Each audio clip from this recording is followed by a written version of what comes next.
রহমানির রহিম।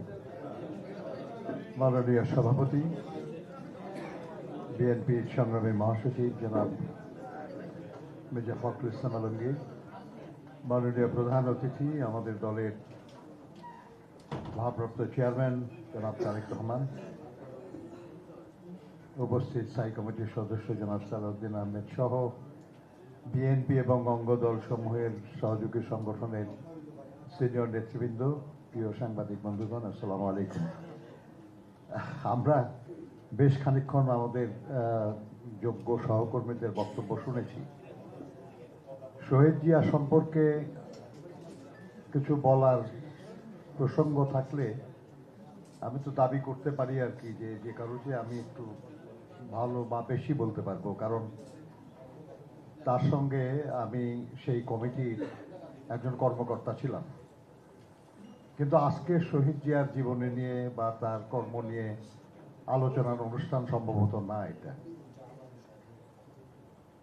আর যাদের সামনে বসে কথা বলছি তারা এই সব বিষয় নিয়ে প্রতিদিন সারাদিন সারা দেশে বক্তৃতা করে বেড়াচ্ছেন, কাজেই তাদের সামনে এই প্রসঙ্গ আলোচনা কোনো প্রয়োজনও বোধহয় নাই।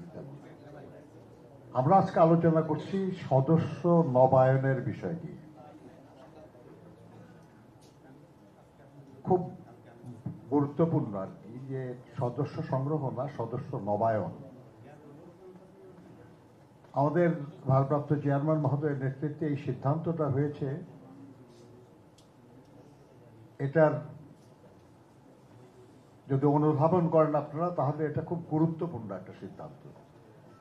গত 15-16টা বছর ধরে এই দলের শহীদ জিয়ার হাতে জন্ম, বেগম খালেদা জিয়ার হাতে সমৃদ্ধ এবং জনাব তারেক রহমানের হাতে দৃঢ়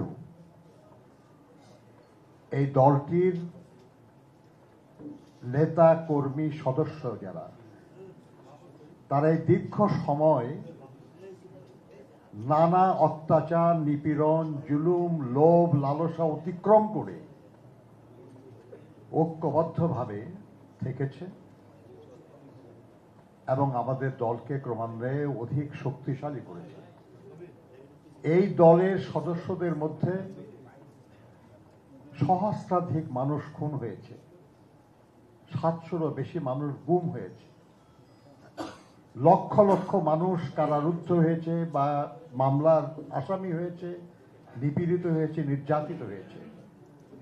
কাজেই দল যদি প্রথম কাউকে ধন্যবাদ জানাতে হয়, দলের যদি প্রথম কাউকে স্বীকৃতি জানাতে হয়, তাহলে জানাতে তো হবে সেই মানুষগুলিকে যারা এই দলটাকে এই দুঃসময়ে টিকিয়ে রেখেছে।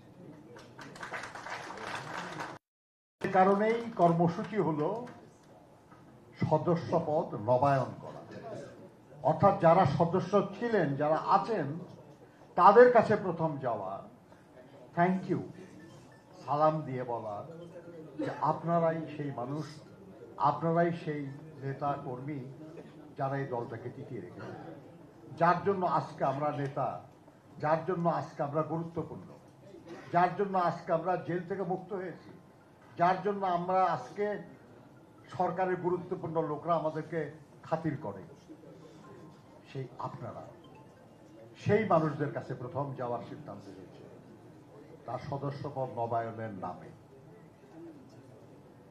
সেই সাথে আমি ঠিক প্রসঙ্গেই থাকতে চাই, আমি এর বাইরে যাব না।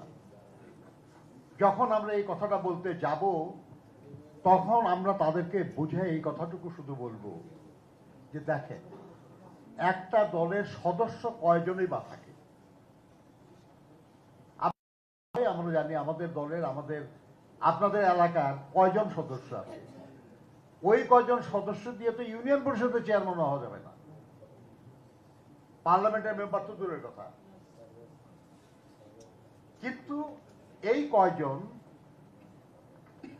আরো বহু জনকে উদ্বুদ্ধ করে, আরো বহু জনকে সম্পৃক্ত করে বলেই আমরা এত ভোট পাই, এত সমর্থন পাই।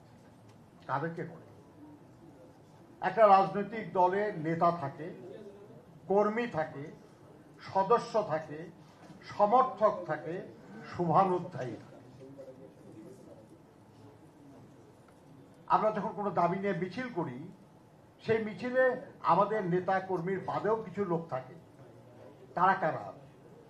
যে কারণে মিছিলটা করছি ওই কারণ যার আকাঙ্ক্ষার সঙ্গে মিলে যায়। আর কিছু লোক বারান্দায় দাঁড়িয়ে কিংবা রাস্তার পাশে দাঁড়িয়ে আমাদের হাত নাড়ায়, হাততালি দেয়, উৎসাহ দেয়। এরা আমার সমর্থক, শুভানুধ্যায়ী। তারা যারা হয়তো সেটাও পারে না, কিন্তু আমাদের জন্য দোয়া করে, আমাদের কল্যাণ কামনা করে, তার সন্তানকে হয়তো উদ্দীপ্ত করে যে এদের সঙ্গে কাজ করো। একটা রাজনৈতিক দলের দায়িত্ব হলো শুভানুধ্যায়ী যারা তাদেরকে সমর্থক বানানো, যারা সমর্থক তাদেরকে সদস্য বানানো, যারা সদস্য তাদেরকে কর্মী বানানো, যারা কর্মী তাদেরকে নেতা বানানো। এই কাজটা শুরু করতে যাচ্ছেন আপনারা। সদস্য নবায়নের মাধ্যমে এই কাজটাও আপনারা করতে পারেন, তাদেরকে উদ্দীপ্ত করা। ভাবেন একবার, আমরা যদি বলি যে আমাদের 1 কোটি সদস্য আছে, এটা খুব দুর্ভাগ্যজনক। দেখেন, এইবার অন্তত সিদ্ধান্তটা হোক, যেটা বাস্তবায়ন হবে। এই নবায়ন করতে যে অন্তত যে তালিকাটা হবে, এটা প্রতি থানায় থাকুক, প্রতি ইউনিয়নে থাকুক, প্রতি ওয়ার্ডে থাকুক এবং কেন্দ্রে থাকুক একটা ডাটাবেস, যেটা নাই আমাদের, থাকা দরকার। কারণ যে কোনো একটা সংসার চালাতে স্টক টেকিং লাগে, একটা রাষ্ট্র চালাতে স্টক টেকিং লাগে, একটা যুদ্ধ চালাতে স্টক টেকিং লাগে। এই স্টক টেকিংটা হবে আপনাদের এই কর্মকাণ্ডের মাধ্যমে। আমি বিশ্বাস করি আপনারা সেই কাজটা করবেন। এক একজন সদস্য যদি আমরা উদ্দীপ্ত করতে পারি যে আপনারা প্রতিদিনই তো লোকজনের সঙ্গে কথা বলেন, পক্ষের লোক বিপক্ষের লোক সবার সঙ্গে কথা বলেন, প্রতি মাসে যদি একজন মানুষকে যদি আমাদের দলের প্রতি অনুরক্ত করতে পারেন, সদস্য যদি না করতে পারেন অন্তত সমর্থক বানান, সমর্থক না হলে অন্তত শুভানুধ্যায়ী বানান। 1 কোটি হলে 1 মাসে আরো 1 কোটি বাড়ে। তার মধ্যে পিছলা যাবে কিছু, থাকবে হয়তো যদি ধরেন 10 লাখও থাকে, এর পরের মাসে আরো 10 লাখ, এরকম করে আমাদের সংখ্যা কিন্তু অনেক বেড়ে যাবে। এটাকে উল্টা পিরামিড বলি আমরা। একটা পিরামিডের যেমন মাথার দিকে চিকন থাকে, নিচের দিকে বড়, উল্টা পিরামিড। আপনি একা, আপনি আর 2 জন লোক সারা বছরে আর 5 জন লোককে আমাদের দলের প্রতি অনুরক্ত করেন, ওই 5 জন আর 2-3 জনকে অনুরক্ত করেন।